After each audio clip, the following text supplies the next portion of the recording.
Let's turn our attention back to federal politics. Joining me live in the studio is the Minister for Regional Development, Local Government and Territories, Kristy McBain. Minister, thanks for your time. Let's start with the Barnaby Joyce incident last week where he was filmed by a passerby. Peter Dutton says it's a bit rich. The person should have helped Barnaby Joyce up. What's your read on how this has been responded to? Look, it's up to Barnaby to explain his situation, but there can be no doubt that it doesn't do a lot for the profile of politicians or this job as a career. And we have to be really mindful that people expect a high standard when they're in these jobs. And the counter narrative is, if this was a member of the government, if it was a young female, how would that be viewed by the community and the media? And I think that's some of the things that we need to talk about more broadly. He has said that it was he's on a prescription drug that doesn't sit well with alcohol. It happens to people from time to time, doesn't it? Well, again, his explanation is up to him. I've worked in pharmacy growing up, and the labels are pretty clear on those prescription medicines. But as I said, it's really important that in these roles that we treat them with the respect that they deserve, and it's probably not a great look for this building or the opposition.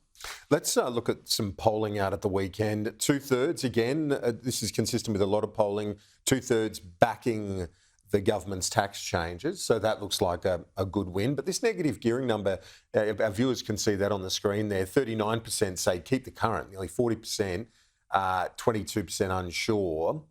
It remains an aspiration, doesn't it, for a lot of people? If you have a mortgage, you don't have a house negatively geared, that one day they might be able to have an investment property as well. Look, I think there can be no underestimating the great Australian dream of owning your own home. And we see so many people who, once they attain that dream, they want to help others who are in that rental market actually get a good property to rent. And we see teachers and nurses who are doing that all the time. What I find really interesting is that we're not talking about negative gearing. Our tax changes have been really clear.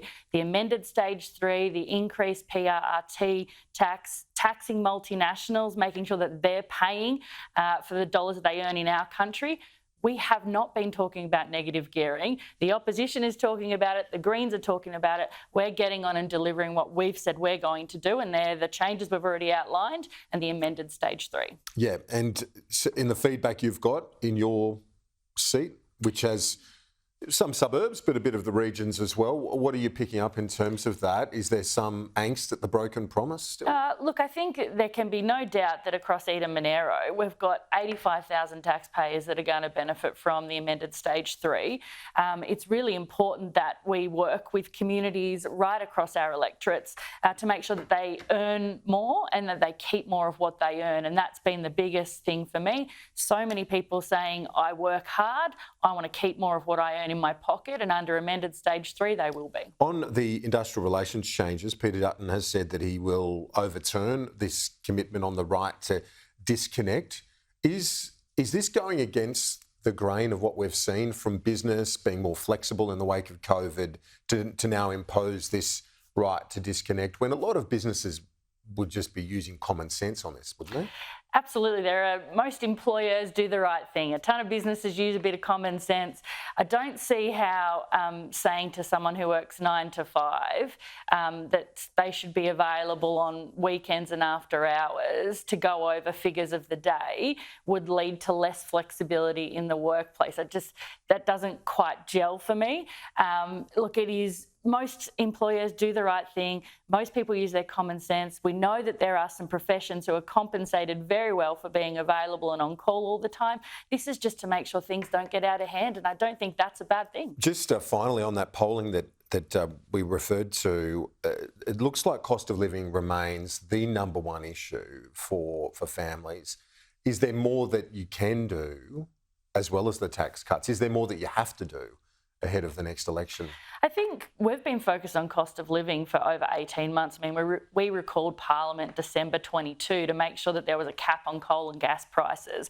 We've had electricity rebates, cheaper childcare, cheaper medicines, more TAFE places, increased paid parental leave, increases to, our social security payments, including rent assistance. This is another measure in that, but absolutely, we always look at how we can help Australian people across our community. It remains our number one focus. Minister Kristy McBain, thanks. We'll talk to you soon. Appreciate it. Thank you.